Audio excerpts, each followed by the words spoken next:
The chandelier above me cost more than my entire childhood. I know because my sister told me while I was serving champagne at her engagement party, wearing a catering uniform, watching her celebrate a life built on my stolen dreams. More bubbly over here. Claire's voice cut through the classical music. She didn't even look at me. Why would she? I was just the help. Just her failure of an older sister who'd amounted to nothing while she became a successful marketing executive, engaged to a hedge fund manager, living the life our parents had sacrificed everything for. My everything. I filled her glass, my hands steady despite the rage burning through my veins. This was my life at 28. College dropout, waitress, invisible. While Claire, 25 and golden, sparkled in a designer dress that cost more than I made in 6 months. Remember, my mother materialized beside me, gripping my arm hard enough to bruise. You're here as a favor. Don't embarrass us. A favor. I was at my sister's engagement party as a favor, working as hired help because I couldn't afford a gift worthy of the occasion, because I couldn't afford anything. Because 16 years ago, they'd made me quit ballet, not for lack of talent, but because Claire needed tuition for a private school that would set her up for success. You'll understand when you're older, Dad had said then, taking my point shoes from my hands. Claire's education is an investment. Ballet is just a hobby. I'd been 12. I'd been training since I was 4. I'd just been accepted into the School of American Ballet's year-round program. My teacher had called me a prodigy, said I had something rare, said with the right training, I could be extraordinary. But Claire needed Latin classes and SAT prep and a prestigious high school that would get her into an Ivy League. So I gave it up. Got a job at 14 to help with household expenses, worked through high school, couldn't afford college, watched my sister go to Yale while I went nowhere. Harper, you're spacing out again. My mother's sharp whisper pulled me back. There are important people here. Don't make us look bad. I wanted to laugh, to scream, to throw the champagne tray at the wall and watch their perfect party shatter. Instead, I smiled, nodded, kept serving. That night, walking home to my studio apartment in a neighborhood where the gunshots were evening ambiance, I didn't look where I was going. Didn't see the car running the red light. I only felt the impact, the pain, the cold of the pavement. My last thought wasn't profound, it was bitter. What a waste. Then, I was 12 years old, standing in my childhood bedroom, staring at my point shoes in my hands. Harper! My father's voice echoed from downstairs. Come down here, we need to talk to you. My heart stopped. I knew this moment, lived it, died from it, in a way. This was the day they took ballet from me, but I was also 28. I remembered everything. The catering uniform, the champagne, the car, the waste of a life spent sacrificing for people who never saw me as anything but a convenient martyr. I looked at my 12-year-old hands, small, uncalloused by years of menial work, still strong from 8 years of ballet. A second chance. I'd heard stories of people who claimed to have lived twice, who swore they'd been given another shot. I'd always thought they were delusional. But here I was, 12 years old again, holding my point shoes, about to face the conversation that had destroyed my future the first time. Not this time. I walked downstairs slowly, my mind racing. In the living room, my parents sat on the couch, looking somber. Claire, 9 years old and already radiating that golden child energy, sat in the armchair, trying to look mature. Sweetheart, Mom began, using that gentle tone that meant terrible news was coming. We need to discuss some family decisions. I sat across from them, placing my point shoes carefully on my lap. In my first life, I'd been confused, defensive, heartbroken. Now I was calculating. Claire has been accepted to Riverside Academy, Dad said, pride already creeping into his voice. It's an incredible opportunity, the kind of education that opens doors. It's a very expensive school, Mom added quickly. And with your ballet program costing what it does, we need to make some adjustments. Here it came, the sentence that had derailed everything. We think it would be best if you took a break from ballet, Dad said, just for a while, until we're more financially stable.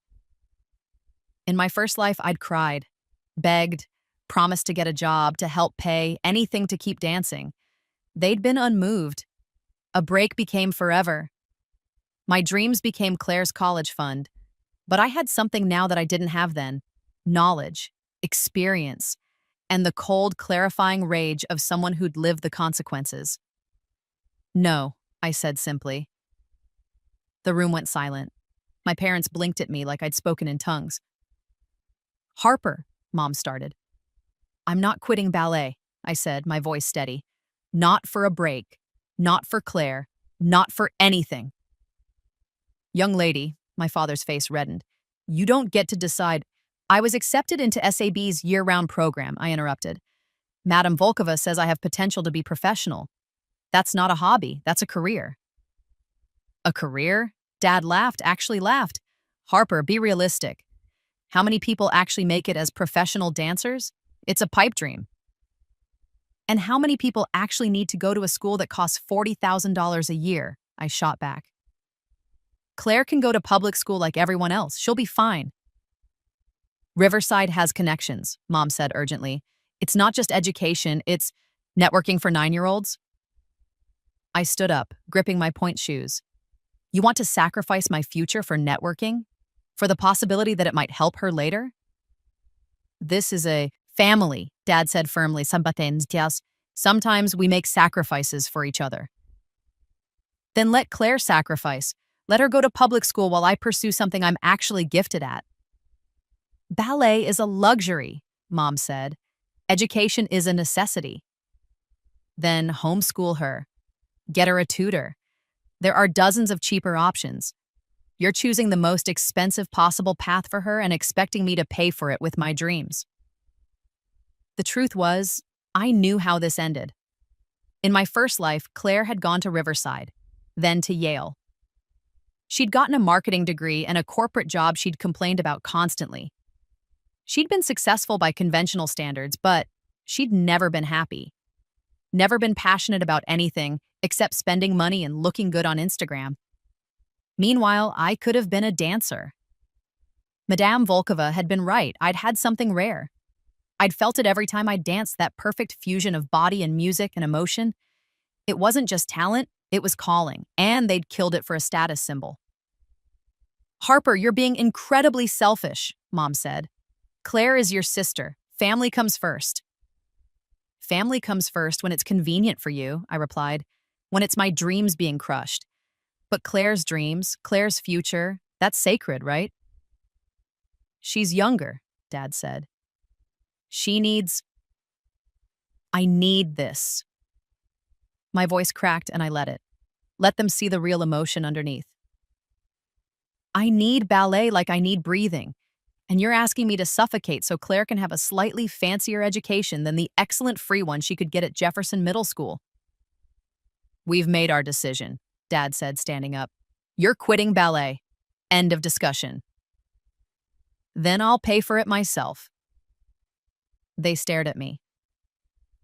I'll get a job, I continued, my mind already working through the possibilities.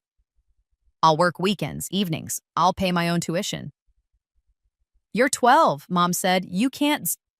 I can babysit, walk dogs, tutor. There are ways. I met her eyes. You can't stop me from earning my own money, and if I can pay for it myself, you have no argument. You should be focusing on school, Dad tried. Like Claire will be focusing on Latin and lacrosse and whatever else Riverside offers. I'll manage. I'm smart enough. Harper, I'm not quitting, I said again, stronger this time. Find another way to pay for Claire's fancy school because ballet isn't negotiable. I walked out of the room before they could respond, my heart hammering. In my first life, I'd had no leverage, no plan, no spine. But now I had all three. And I had something else. I knew exactly how to make this work. The next day after school, I went to every neighbor within walking distance. I offered dog walking services, lawn mowing, babysitting, anything they needed. I was articulate, polite, and persistent. By the end of the week, I had 4 regular babysitting clients, 3 dog walking gigs, and a standing weekend job helping Mrs. Chen organize her garage sale inventory. I calculated my earnings obsessively. Ballet tuition for SAB's year-round program was expensive, but not impossible. If I worked every weekend and 3 evenings a week, I could cover it. barely, with nothing left over for anything else. But I didn't need anything else. I needed to dance. My parents were furious at first, then resigned, then quietly impressed. They couldn't argue with the math. I was paying my own way. They had no grounds to stop me. Claire, however, was not impressed. "It's not fair," she whined at dinner one night. "Harper gets to do whatever she wants, and I have to go to boring public school." "Harper is paying for her own activities," Mom said tightly. "If you want to go to Riverside, you'll need to find a way to contribute, too." "I'm 9!" Claire shrieked. "Then I guess you're going to Jefferson," I said sweetly. The look she gave me was pure hatred. Even at 9, Claire had that golden child entitlement, that bone-deep certainty that the world owed her the best of everything. In my first life, I'd never challenged it. I'd been the good older sister, the understanding one, the martyr. Not anymore. SAB's year-round program was brutal, 6 days a week, 4 to 6 hours a day. Technique, point work, variations, partnering, character dance, contemporary. My body ached constantly. My feet bled through my tights. I fell into bed every night too exhausted to dream, and I'd never been happier because I was good. Better than good. At 12, with 8 years of training and the mind of a 28-year-old who understood discipline and persistence and the value of working through pain, I was exceptional. "Harper, that was beautiful," Madame Volkova said after I finished a variation from Don Quixote. Her praise was rare, her standards impossibly high. "You're dancing with maturity beyond your years. Keep this up, and you'll be something special." I was already special. I'd always been special. They'd just convinced me I wasn't worth the investment. But every compliment from Madame Volkova, every correction that showed she believed I could do better, every moment I held a perfect arabesque and felt that soul-deep rightness, it was proof. Validation. Justice for the girl who'd given up her dreams and gotten nothing in return. The other students noticed too. "You're really good," a girl named Melissa said after class one day. She was 14, already in the pre-professional division. Madame Volkova never compliments anyone like that. "You're going to make it, aren't you?" "Yes," I said simply, "because I was. I had to. This wasn't just about ballet anymore. It was about rewriting a life that had been written wrong the first time." At home, things were tense. My parents had found the money for Riverside somehow. I suspected they'd taken out loans, but they were resentful about it. Every time I came home late from rehearsal, there were pointed comments about family, time, and responsibility. Claire's resentment grew sharper. She'd started at Riverside and hated it. The workload was intense, the social hierarchy brutal. She'd expected to shine, but she was just another rich kid in a school full of them. No one was impressed by her perfect grades or her Instagram-ready life when everyone around her had the same. "Must be nice," she said one evening when I came home at 9 p.m., exhausted from a full day of school and rehearsal. "Getting to do whatever you want while the rest of us have real responsibilities." "I paid for this," I reminded her, pulling off my point shoes and wincing at my blistered feet. "Every cent. With money I earned it." "What responsibilities do you have exactly? Other than going to the fancy school Mom and Dad are drowning in debt to pay for?" She glared at me. "I work hard at school." "So do I, plus ballet, plus 3 jobs. You think you're so special because you can spin around in a tutu?" "I think I'm dedicated to something that matters to me. You should try it sometime." The truth was, Claire had no passions. She drifted from activity to activity. Piano one year, soccer the next, drama club the year after, never committing to anything. She wanted to be impressive, but she didn't want to work for it. She wanted the prestige of Riverside without the effort it demanded, and she resented me for having something I was willing to sacrifice everything for.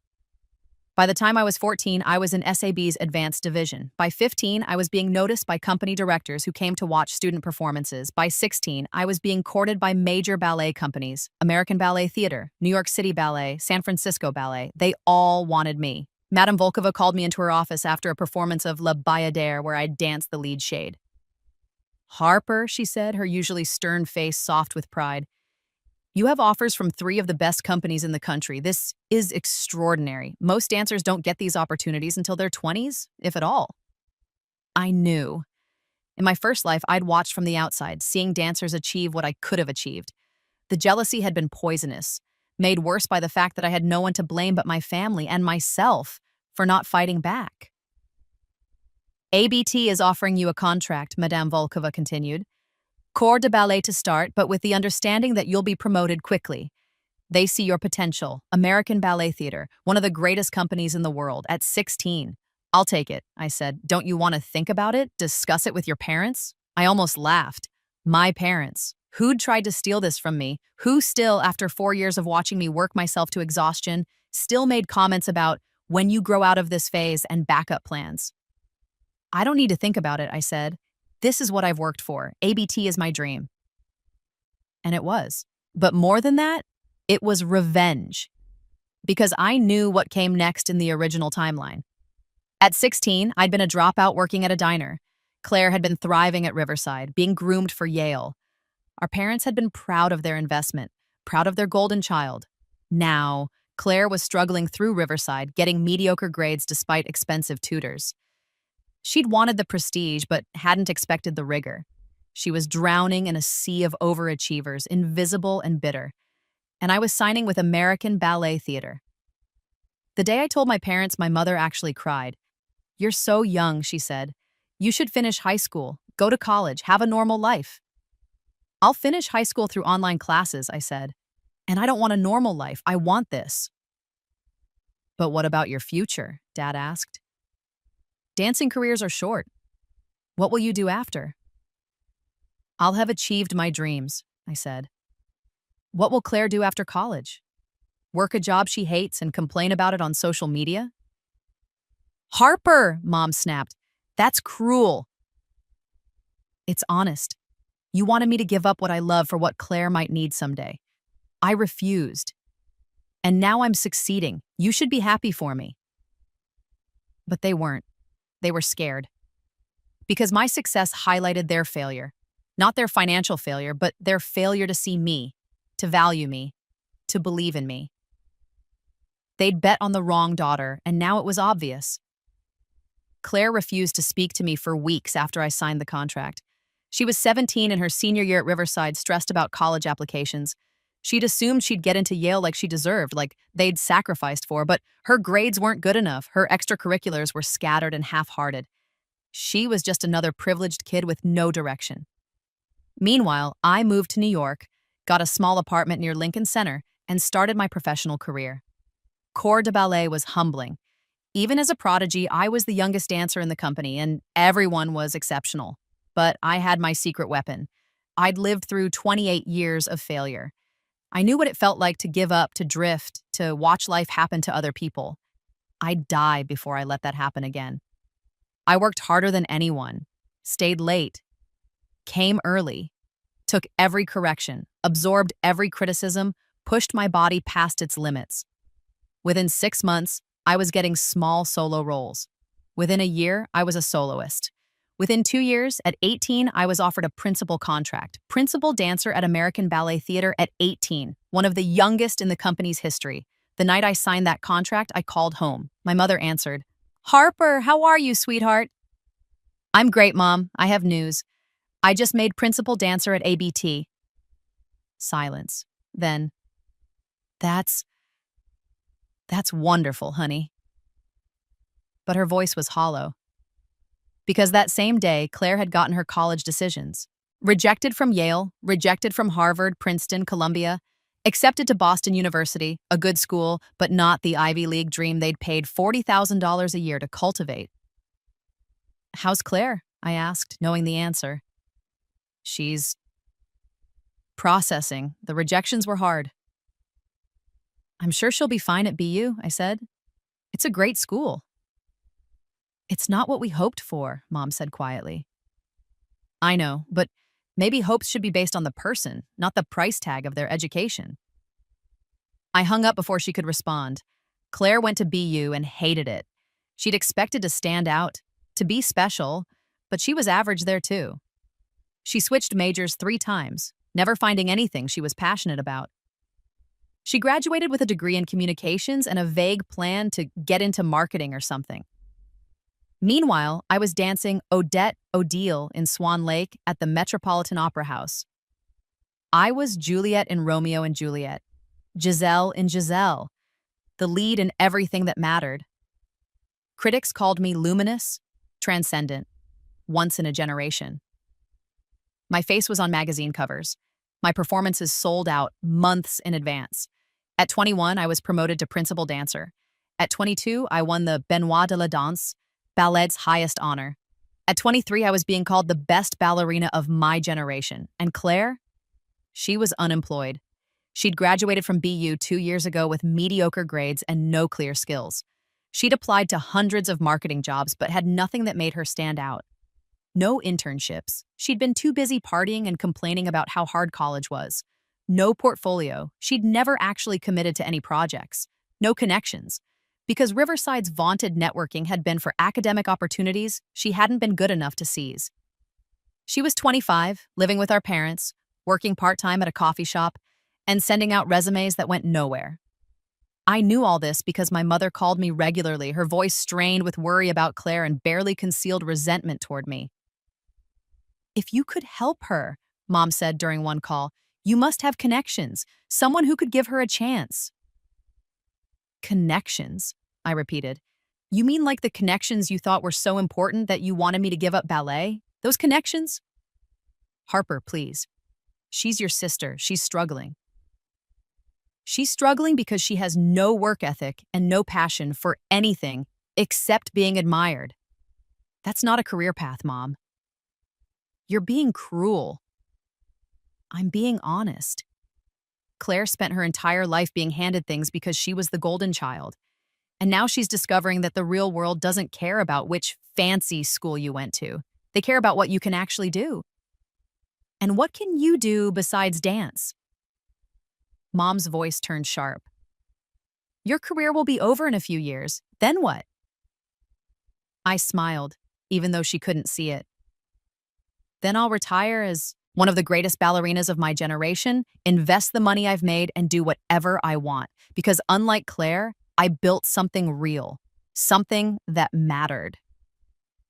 I hung up, but Mom was wrong about one thing. My career wasn't close to over.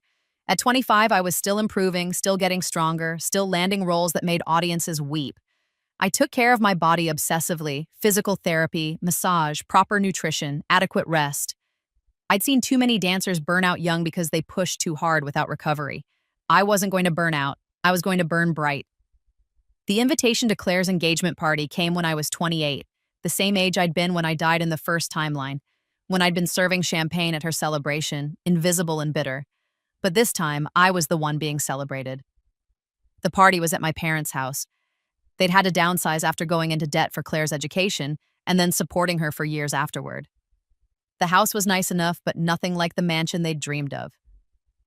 Claire's fiancé, Brian, was a perfectly adequate mid-level manager at a tech company.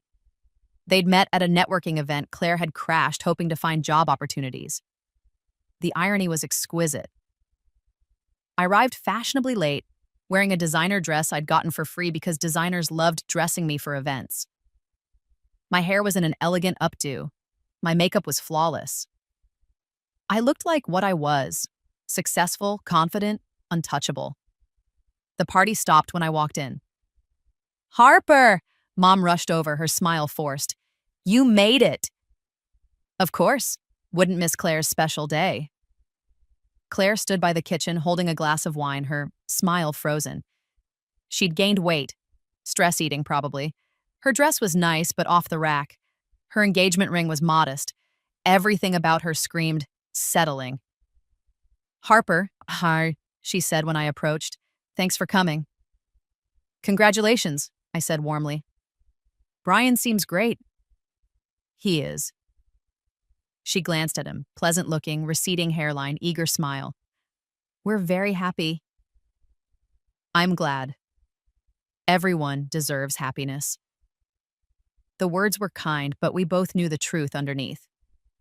This was her happiness, a modest wedding, a modest life, modest dreams realized in the smallest possible way. while I had everything she'd been promised and never delivered. So, she said, her voice tight, I hear you're dancing Giselle next month at the Met. I am, opening night. Should be exciting. Must be nice, she said. And there it was, the same bitter tone from our childhood. Having everything work out exactly how you wanted? I could have been kind, could have deflected. But 16 years of resentment from both timelines made me honest. It is nice, I said. It's exactly what I fought for when everyone told me to give it up. When everyone said it was impossible. When everyone said Claire's education was more important than my dreams. Baratbas, face flushed. That's not fair. I didn't ask them to. You never asked them not to either.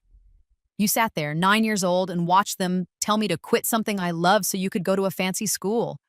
And you said nothing. I was a child. So was I, but I still knew it was wrong. You're really going to hold that against me forever? I can't change the past. Neither can I said. But I can change the future. And I did. I walked away before she could respond, mingling with other guests, most of whom were more interested in talking to me than celebrating Claire. Everyone wanted to know about ballet, about my career, about what it was like to be at the top. I was gracious and charming and everything a successful person should be. Claire watched from the corner, her engagement party turning into my impromptu reception. Later, I found my father in the backyard nursing a beer. Harper, he said when he saw me, can we talk? Of course. He was quiet for a moment, staring at the fence. Then, I need to apologize to you. I waited. When you were 12, he continued, we made a choice. We thought we were doing the right thing for the family. We thought Claire needed that education, that opportunity. And we thought your ballet was less important. You thought it was a waste of money, I corrected. We thought it was a risk. And we weren't wrong. Most dancers don't make it. The odds were against you. But I wasn't most dancers. No. He looked at me. You weren't.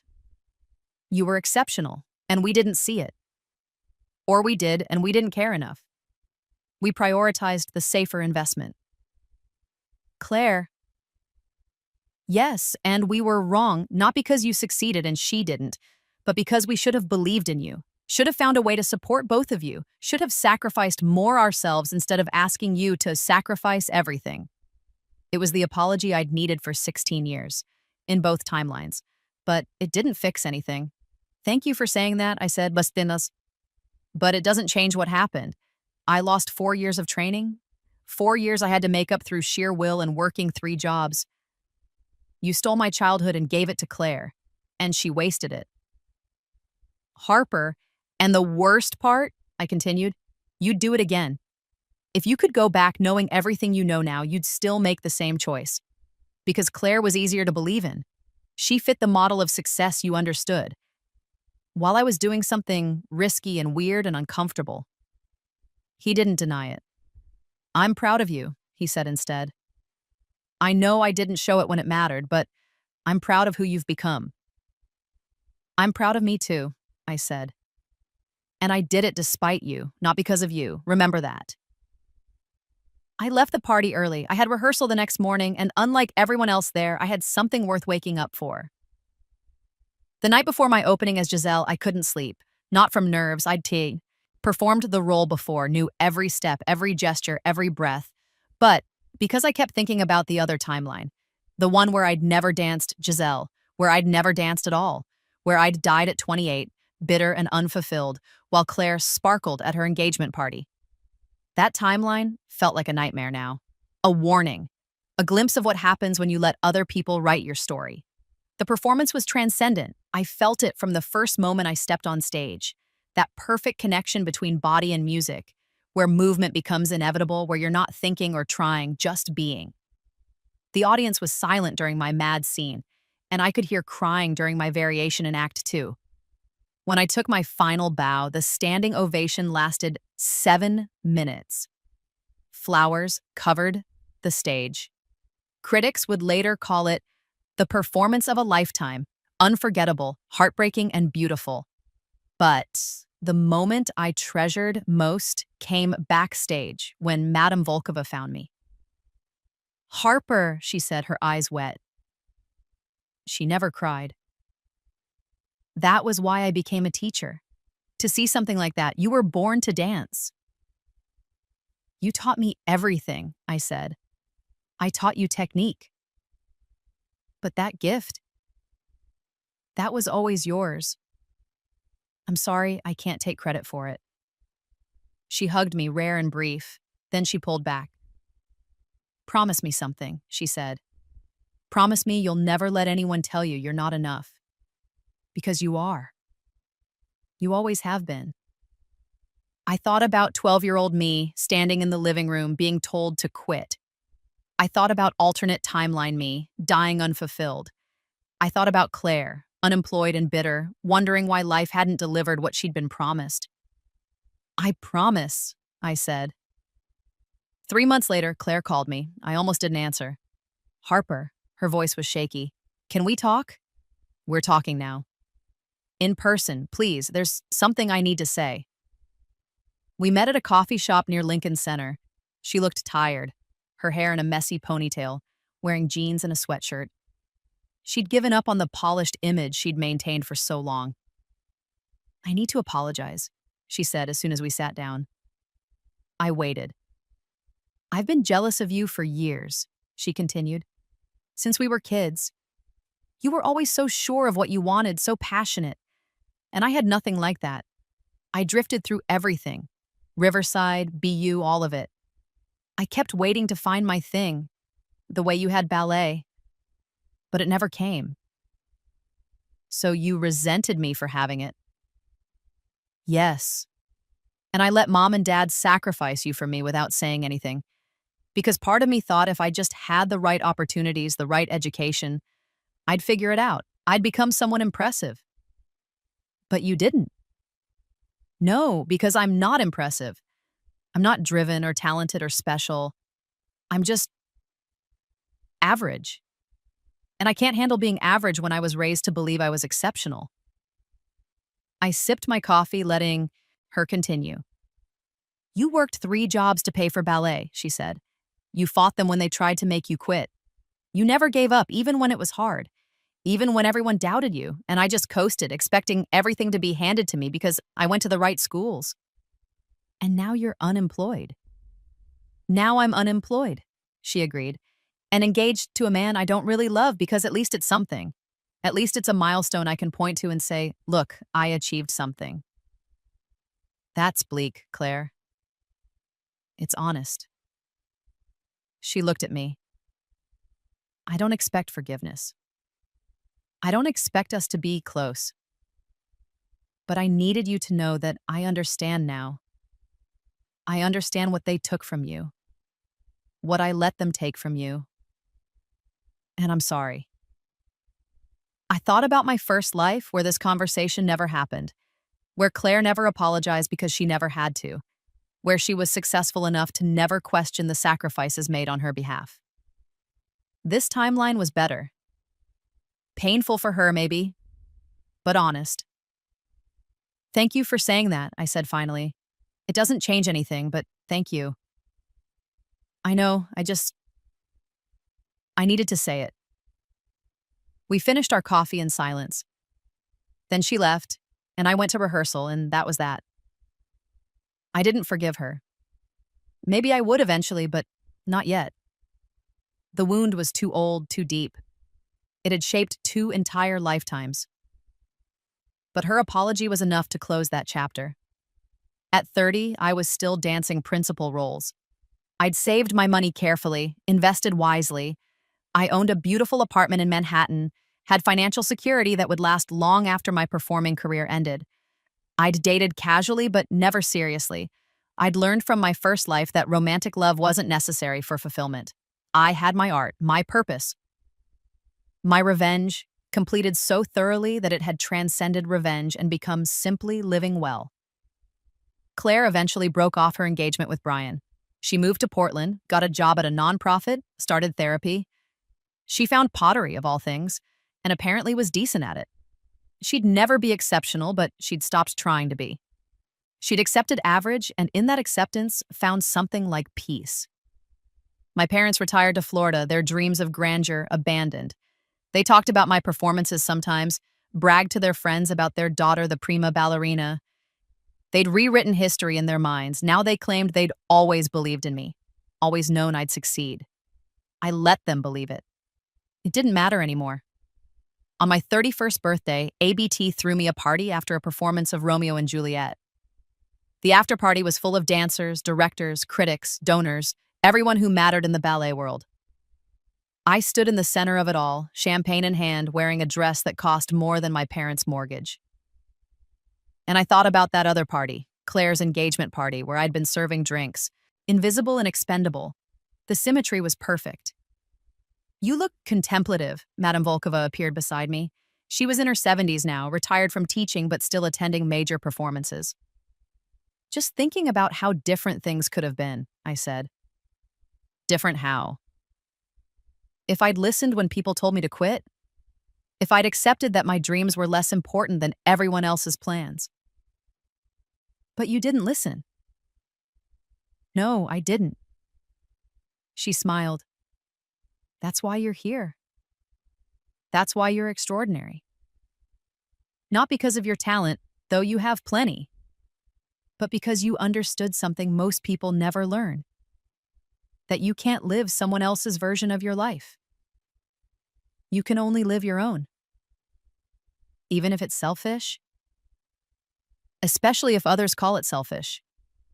Usually that just means you refused to sacrifice yourself for their convenience." I thought about 12-year-old me, standing in that living room, saying no. Refusing to disappear. Refusing to be less so someone else could be more. That moment had saved me. Twice. "Thank you," I said to Madame Volkova, "for seeing me, for believing in me." "Thank you," she replied, "for proving me right." At 35, I began transitioning to character roles and coaching younger dancers. My body was still strong, but I could feel the miles accumulating. I'd danced longer than most, pushed harder, achieved more. It was time to step back. But I didn't retire in the sad, desperate way some dancers did, clinging to youth and relevance. I retired as a legend, on my terms, after a farewell performance of Giselle that had the entire ballet world weeping. "An era ends," the Times Review said. "Harper Reed has redefined what it means to be a ballerina. She leaves behind a legacy few can match and none can surpass." After my final bow, I stood in my dressing room, still in costume, and stared at myself in the mirror. 35 years old, lines around my eyes, body marked by years of demanding work, but still strong, still beautiful in the way that matters. The beauty of someone who'd lived fully, fought hard, won completely. I thought about the other Harper, the one who died at 28 with no accomplishments, no joy, no justice. That Harper would never believe this was possible, but she'd also never fought for it. I removed my pointe shoes for the last time as a performer, holding them like the sacred objects they were. These shoes had carried me through 16 years of professional dancing. They'd brought me triumph, glory, revenge. But more than that, they'd brought me myself. I placed them carefully in my bag, along with my costume, my flowers, my final bouquet. Tomorrow I would begin the next chapter. Coaching, maybe choreography, maybe starting a company of my own. There were possibilities everywhere, but tonight was for remembering. I walked out of the theater into the New York night. Fans were waiting outside, and I signed autographs, took photos, accepted their tears and gratitude. They told me I'd inspired them, changed their lives, made them believe in beauty and excellence and transcendence. I smiled and thanked them and meant it, because they didn't know what they'd really witnessed. They thought they'd seen a great dancer, but what they'd actually seen was a girl who'd been told to disappear, who'd refused, who'd fought her way back from death itself to prove that her life, her dreams, her existence mattered. They'd seen someone rewrite their own story, and that was more powerful than any performance. I went home to my apartment, made tea, and sat by the window overlooking the city. Somewhere out there, Claire was in Portland, making pottery and going to therapy. My parents were in Florida, playing golf and pretending they'd always been proud. Brian had married someone else. Madame Volkova was probably asleep, dreaming of dancers past and future.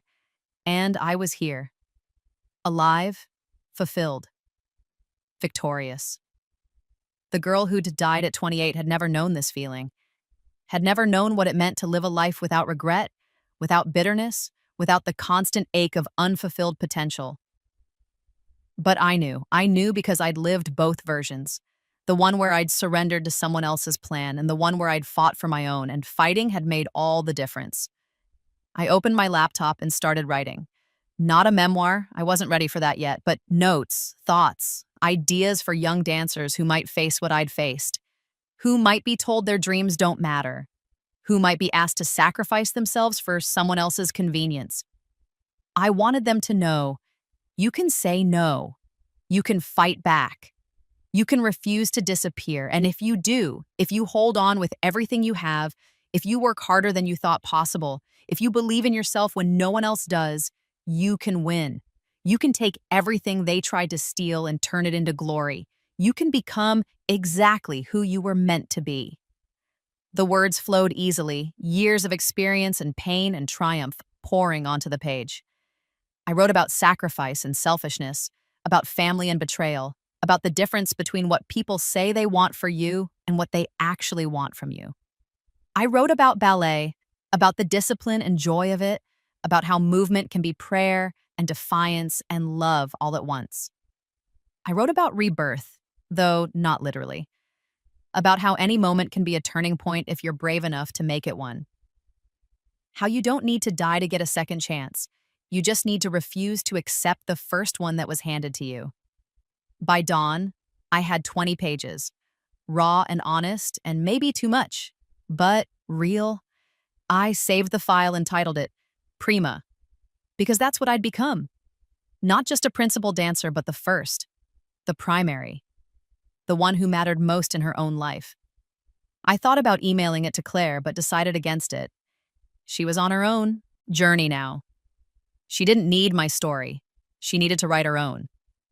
Instead, I sent it to a few young dancers I mentored, girls who reminded me of myself at 12, talented, passionate, and terrifyingly vulnerable to the people who claim to know better. Read this when someone tells you to give up, I wrote in the email, and then decide what kind of story you want to live. I hit send and closed the laptop. Outside my window, New York was waking up. Millions of people starting their days, pursuing their dreams or abandoning them, fighting for themselves or surrendering to others. I'd been both versions of that person, the one who surrendered and the one who fought, and I would never forget the difference. My phone buzzed. A text from one of the young dancers I'd sent the essay to. This made me cry. Thank you for writing it. I'm not giving up. I smiled. That was the point. That was the whole point. One girl at a time, one refusal at a time, one stubborn insistence on mattering. That's how you change the world. Or at least that's how you change your own. And sometimes that's enough. I looked at my reflection in the dark window.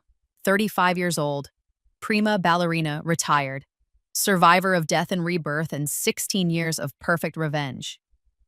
But more than that, free to choose, free to fight, free to live the life I died for. That was the real victory, not the fame or the reviews or the satisfaction of watching Claire struggle while I soared. The real victory was standing here, in this apartment I'd earned, in this life I'd built, in this body that had carried me through impossible things, and knowing I did it. I took what they tried to steal and made it extraordinary. I became who I was always meant to be. And nothing, not death, not family, not failure, could take that away. I raised my teacup to my reflection. To you, I whispered. To both of you. The one who died and the one who lived. You earned this. And then I went to bed, content. Because tomorrow would bring new challenges, new opportunities, new chapters. But they would all belong to me, my story, my choices, my life. Prima, first, mine. And that was more than enough. Years passed. I opened my own ballet academy, focusing on training young dancers who had talent but not resources. I knew what it meant to fight for every dollar of training, to work 3 jobs while your body screamed for rest. so I made sure my students didn't have to. The academy became prestigious quickly. My reputation brought in donors, and my standards brought in serious students. Within 5 years, we were sending dancers to major companies across the country. Within 10, we were considered one of the best pre-professional programs in the world. I named it Prima Dance Academy. Some people thought it was arrogant, but I knew what it really meant. First, primary, the most important thing in your own life. Every student who entered got the same speech on day sound. 1. Dance is not a fallback plan. It's not something you do if everything else fails. It's not a hobby or a phase or a waste of time. If you're here, it's because dance matters to you. It's because when you move, you feel something essential and true. That feeling is sacred, and no one, not your family, not your friends, not anyone, has the right to take it from you. You fight for it, you work for it, you refuse to let anyone tell you your dreams are less important than their plans. That's what being a dancer means. That's what being prima means. You come first in your own life, remember that. Some students didn't make it. They weren't talented enough or disciplined enough or passionate enough. That was fine. Better to discover it young and pivot to something else than to waste years chasing the wrong dream. But some students thrived, bloomed under attention and high standards and the radical notion that their dreams mattered. Those students reminded me why I'd fought so hard, why I'd refused to quit at 12, why I'd worked 3 jobs, why I'd pushed my body to its limits. Because someone had to show them it was possible. Someone had to be the proof. At 40, I received an honorary doctorate from Juilliard. The ceremony was surreal. Me, the college dropout who'd never had time for higher education because I'd been too busy surviving, receiving one of the highest honors an educational institution could bestow. Harper Reed has revolutionized American ballet, the president of Juilliard said in his introduction, not just through her extraordinary performing career, but through her commitment to training the next generation. Prima Dance Academy has become a model for how we should support young artists, not just the wealthy ones, but all of them. Dr. Reed understands that talent is democratic, even if opportunity isn't. She's working to change that. I thought about my parents watching from the audience. They'd flown up from Florida for the ceremony, looking older and smaller than I remembered. They'd tried to take a picture with me afterward, tried to bask in reflected glory. I'd allowed it, because I was secure enough now not to need vindication from them. They'd failed me. I'd succeeded anyway. That was the whole story. Claire had sent a card. "Congratulations, Dr. Reed. You've earned everything you have. I'm proud to be your sister." It was gracious, maybe even genuine. She'd done a lot of work on herself in Portland. Therapy, pottery, meditation, all the things people do when they're trying to build a self from scratch after realizing the one they were given doesn't fit. I didn't respond to the card, but I didn't throw it away either. Some wounds heal, some don't. Both outcomes are fine. At 45, I published my memoir, Prima, A Life in Dance and Defiance. It was everything I'd written that night after my farewell performance, expanded and refined and painfully honest. I talked about the sacrifice demanded, of me at 12, the 3 jobs, the bleeding feet, the family that had tried to steal my dreams, the sister who'd accepted that theft without protest. And I talked about the revenge. Not in those terms exactly. I framed it as justice and refusing to be erased. But everyone knew what it was. The book became a bestseller, not just in ballet circles, but widely. Because the story wasn't really about ballet. It was about refusing to disappear. About fighting for yourself in a world that constantly told you to be smaller, quieter, more convenient. Women resonated with it. Mothers who'd given up careers for their families. Daughters who'd been told their brothers' educations mattered more. Anyone who'd ever been asked to sacrifice themselves for someone else's comfort. The reviews were mixed. Some praised my honesty and courage. Others called me bitter and vindictive. Harper Reed's memoir is less a celebration of ballet than a settling of scores, one critic wrote. Her descriptions of her family's failures read as cruel rather than cathartic. I didn't care. I hadn't written it for critics. I'd written it for 12-year-old girls standing in living rooms, being told their dreams don't matter. I'd written it for every version of myself, the one who'd died bitter and the one who'd lived gloriously. Claire called after the book came out. "I read it," she said. No preamble. And? It's honest. Painful, but honest. I changed your name, I pointed out. In the book, she was Sarah, but anyone who knew us would recognize her. I know, thank you for that at least. She paused. Do you hate me? No. Do you forgive me? I thought about it. Really thought about it. I don't know, maybe someday. But not yet. That's fair. Another pause. For what it's worth, you were right. About everything. I did waste the opportunities you sacrificed for. I did take without appreciating. And I'm sorry. I know you are. Is that enough? I don't know that either. We're not responsible for childhood decisions made by our parents. But we are responsible for how we react when we learn about them. And you never reacted. You just accepted that you were worth more than me. I was 9. And then you were 15 and 20 and 25. At what point did you become responsible for your own complicity? She didn't have an answer for that. I'm glad you found pottery, I said, softer now. I'm glad you're in therapy. I'm glad you're trying to build a life that actually fits you instead of the one mom and dad tried to force. That matters. But we're not going to be close. No, probably not. Okay. Her voice was small. I understand. We hung up.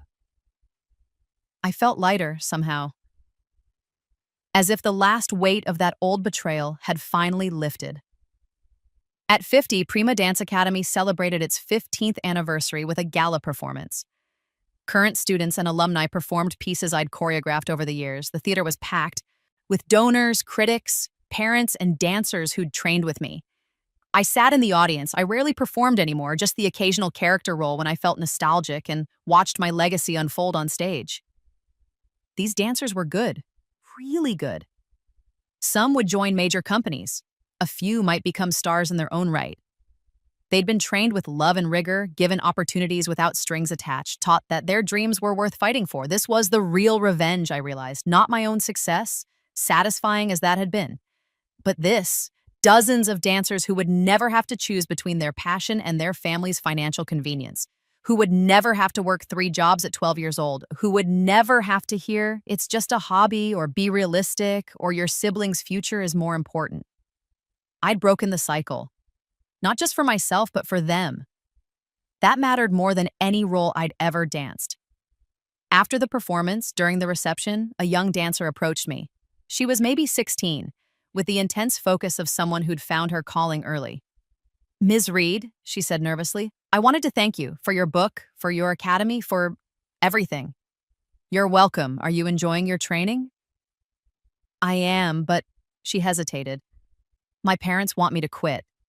They say I should focus on academics, that dance isn't a real career. They're threatening to pull me out unless I agree to prioritize college. My heart clenched. How many times had this story played out? How many talented young dancers had been lost to parental anxiety and conventional wisdom? What do you want? I asked. I want to dance. It's all I've ever wanted.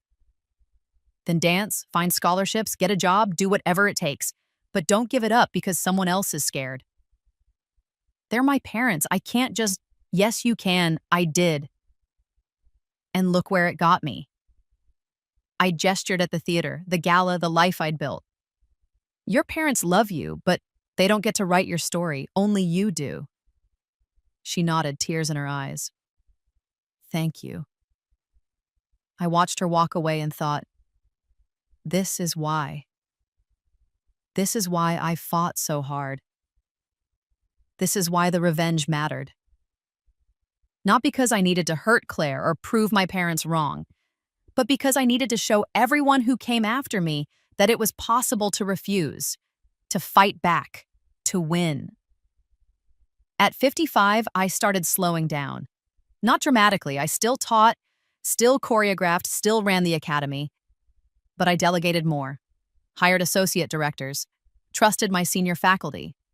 I spent more time in my apartment reading and reflecting. I dated occasionally, nothing serious. I had friends in the ballet world, colleagues I respected and enjoyed. But mostly I had myself. And after a lifetime of fighting for that self, I'd learned to appreciate her. She was flawed, difficult, unforgiving in some ways. But she was mine, built by my choices, shaped by my refusals, defined by my victories. Prima. On my 56th birthday, I received a letter from Claire, not an email or text, an actual handwritten letter delivered by mail. Dear Harper, it began, I'm writing because I've been thinking about the last time we spoke, almost 11 years ago. I've been thinking about everything, actually. My whole life. Your book. The choices our parents made. The person I became, or failed to become. I'm not writing to ask for forgiveness again. You made it clear that might never come, and I've accepted that. But I wanted you to know that your book changed my life. Not immediately. It took me years to really absorb what you were saying, but eventually I understood. I'd spent my entire life as an empty vessel, waiting for external validation to fill me up. The fancy school was supposed to make me special. The college degree was supposed to make me accomplished. The right job, the right relationship, all supposed to make me someone. But none of it did, because I had no core, no passion, no fire like you had for ballet. I was hollow, and I kept trying to fill that hollowness with achievement instead of addressing why it existed in the first place. Pottery helped, therapy helped more, but what really helped was reading your memoir and realizing I was never the golden child. I was the acceptable one, the one who fit mom and dad's understanding of success. They invested in me not because I was better than you, but because I was easier, less scary, more conventional. And I let them. I let them sacrifice you for me, let them pour resources into my mediocrity while starving your excellence. And then I resented you for succeeding anyway. I don't know if we'll ever have a real relationship. I don't know if I deserve one. But I wanted you to know that I finally understand what you've been trying to tell me for decades. You were right about everything. And I'm sorry it took me so long to see it. I hope you're well. I hope you're happy. I hope you know that even though we're not close, I'm proud of what you've built. You deserved every bit of it. Love, Claire. I read the letter 3 times. Then I folded it carefully and put it in a drawer. I didn't respond. Maybe I would eventually. Maybe not. But for the first time in decades, I felt something soften toward my sister. Not forgiveness, exactly, but understanding, compassion. She'd been a victim too, in her way. Not of me, but of parents who'd valued appearances over substance, who'd bet on conventional success over passionate pursuit. They'd given her everything material and nothing meaningful. While trying to take everything from me, they'd accidentally given me the greatest gift, the necessity of fighting for myself. Adversity had made me. Ease had unmade Claire. We'd both been shaped by our parents' choices, but only one of us had fought back. At 60, I retired from teaching altogether. Prima Dance Academy was thriving under new leadership, a former principal dancer from New York City Ballet who shared my philosophy and passion. I trusted her to carry on the mission. I moved to a small house in the Berkshires near Jacob's Pillow. I spent my days reading, walking, occasionally attending performances. I started painting terribly at first, then less terribly. I learned to garden, to cook, to exist without the constant pressure of excellence. It was strange at first. I'd spent 50 years pushing myself, refusing to rest, driven by the memory of a stolen childhood and a wasted first life. But now, finally, I could stop. I'd won, completely, thoroughly, undeniably. The war was over, and I'd survived it. People still recognize me sometimes. Are you Harper Reed, the dancer? They'd ask for photos, for advice, for stories about my career. I was always gracious. That past belonged to everyone now. It was history, legacy, public property. But my present belonged only to me. On my 65th birthday, I was in my garden when I heard a car pull up. I wasn't expecting anyone. Claire got out of an old Subaru, looking nervous. Hi, she said. I hope this isn't weird. I was in the area and thought I don't know. Take a chance. I stood up, pulling off my gardening gloves. We hadn't seen each other in person in 20 years. It's not weird, I said. Would you like some tea? We sat on my porch drinking chamomile, watching the late afternoon sun filter through the trees. The silence was companionable rather than tense. You look good, she said eventually. Happy. I am happy. Are you? I am, actually. It took a long time. But I finally figured out who I am when I'm not trying to be who they wanted me to be. Who are you? A potter. A mediocre one, but I love it. I have a little studio in Portland. I sell mugs at farmers markets. I barely make rent, she smiled. It's nothing like your life. Nothing impressive. But it's mine. That's all that matters. I know that now. I wish I'd known it at 25. Would have saved me a decade of misery. We sipped our tea.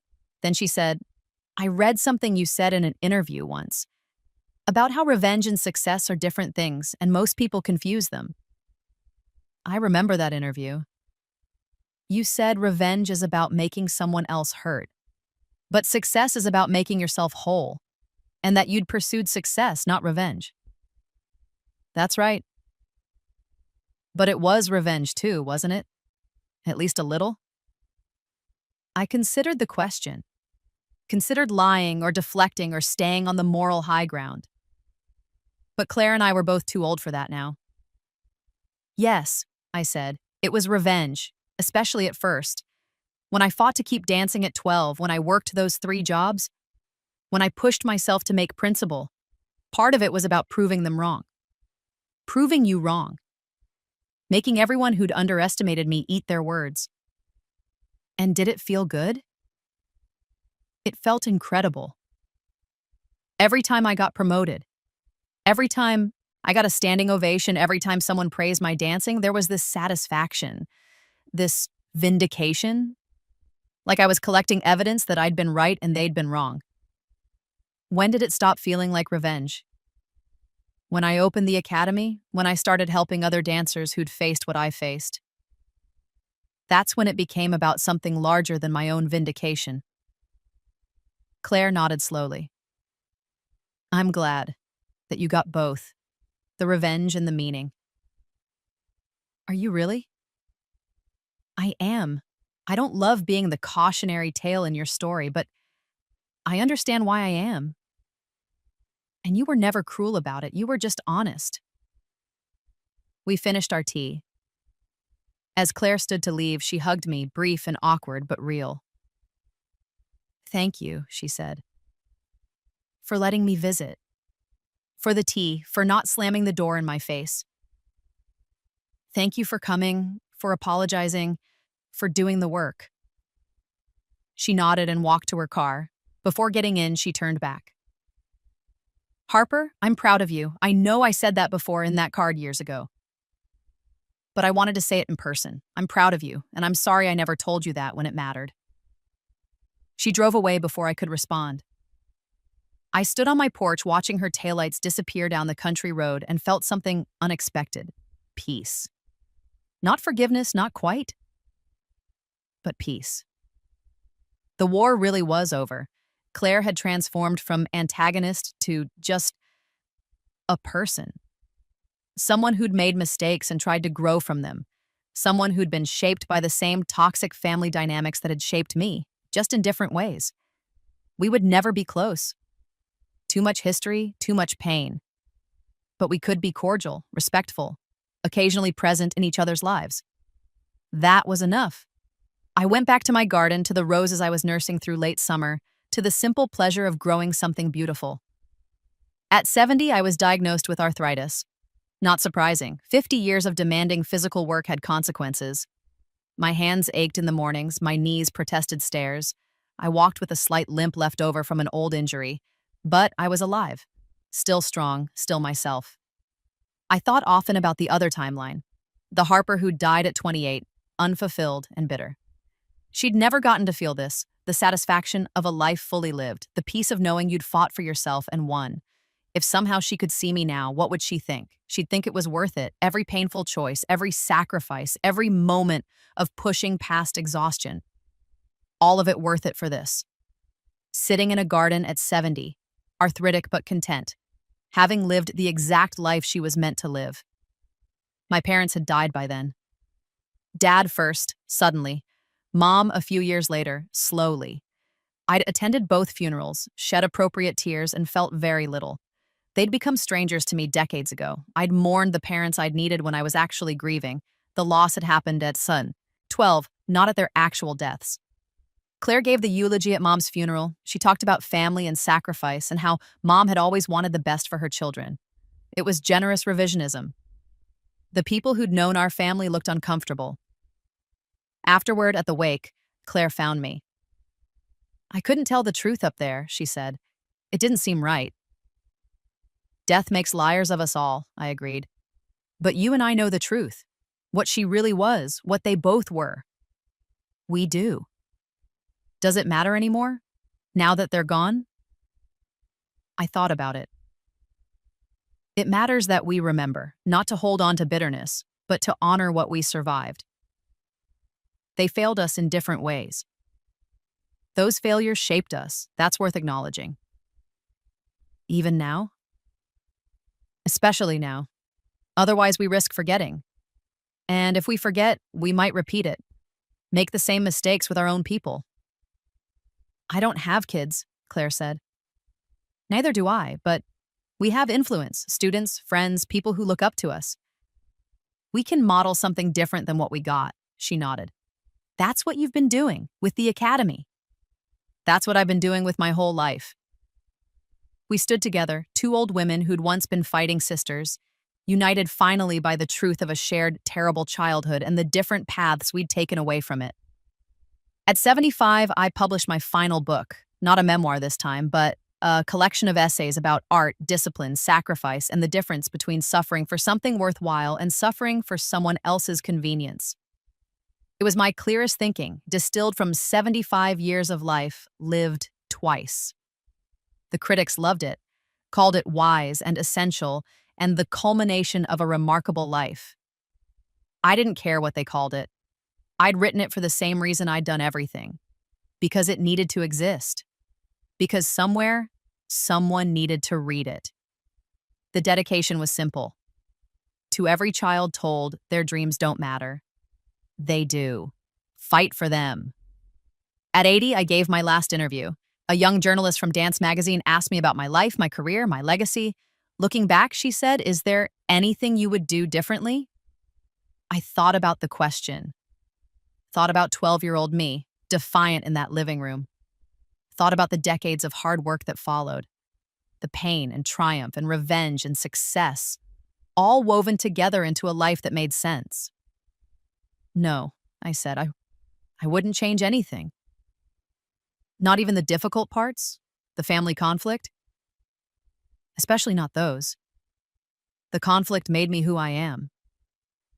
If they'd supported me easily, if they'd never forced me to fight, I would have been a different person. Maybe a softer person. Maybe a kinder one, but not me. And you're glad you're you? I smiled. I'm glad I'm me. I earned myself. That's not something everyone can say. At 85, I was dying. Cancer this time. Appropriate somehow. I'd cheated. Death once at 28 lived an entire additional lifetime. Now it was catching up. I wasn't afraid. I'd done everything I'd set out to do, accomplished everything that mattered, lived the life that had been stolen from me and made it extraordinary. Claire visited near the end. She was 82, still making pottery, still living her small, authentic life in Portland. I'm proud of you, I told her. She looked surprised. Why? Because you figured it out. Eventually, you stopped trying to be who they wanted and became who you are. That takes courage. Not as much courage as you've always had. Different courage. Yours was admitting you'd been wrong. That's harder. She held my hand. It was strange. We'd rarely touched in our adult lives, but here at the end it felt right. Thank you, she said. for showing me what fighting back looks like, even if I took decades to understand it. Thank you, I replied, for finally seeing me. After she left, I lay in bed, my body failing but my mind still sharp, and thought about both lives I'd lived. In the first, I'd died at 28 with nothing. No achievements, no joy, no vindication, just bitterness and might-have-beens. In the second, I'd lived to 85, became a prima ballerina, built an academy, wrote books, inspired countless dancers, What? got my revenge and transcended it. 2 lifetimes, There are places- one I live tragic, in one Southern triumphant. The California. difference? At 12 There are years old, I said places no. that do That was better all. One word, tacos one refusal, than one moment of Taco standing Bell. up and refusing to I will disappear. tell you that right Everything now, else flowed with from no that. shame. I closed my eyes, listening to the machines Southern beeping, California. feeling myself drift. My last thought wasn't fear or regret, it was Good. gratitude. My goal in life, almost. Thank you, I thought, to whatever force had given me a second chance. Thank you for letting me get it right. Thank you for letting me be Prima. And then, finally, I let go. And also egg. That's But exactly this time right, I Chloe. went And peacefully, also because this the time I'd deviled lived. egg. I could have had at least 12 deviled eggs for this much. The hell? Man. Oh, man.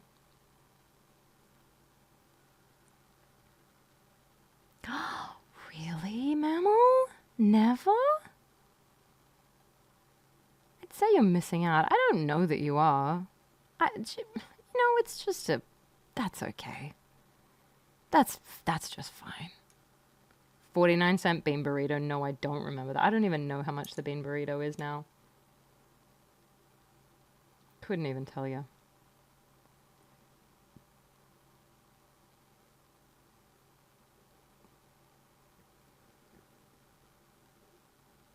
You are from England. This is true. Hi. Hi, Mel. Had it once. I'll never self-sabotage my well-being ever again. Look, that's fair. That's a fair call.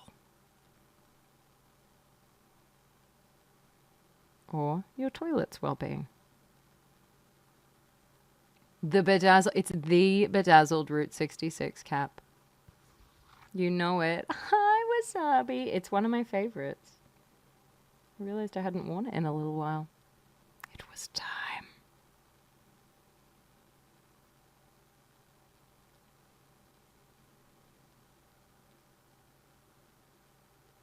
Bedazzled means you put gems all over it. Yes.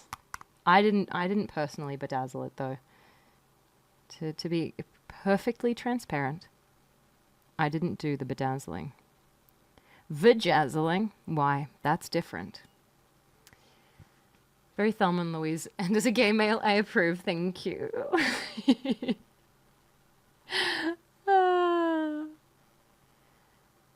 Right, fair, Uber. I want to learn me how to devil some eggs. Yes, thematically appropriate, as I'm probably already going to hell for what I'm sure is a laundry list of deviances. Yeah, devil those eggs. Go fucking crazy. Go wild with it. Dev them up. Devil them all the way to hell. You'll be in heaven right up till the end.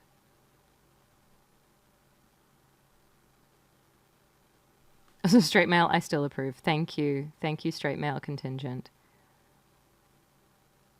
I think all should approve of the bedazzled Route 66 cap.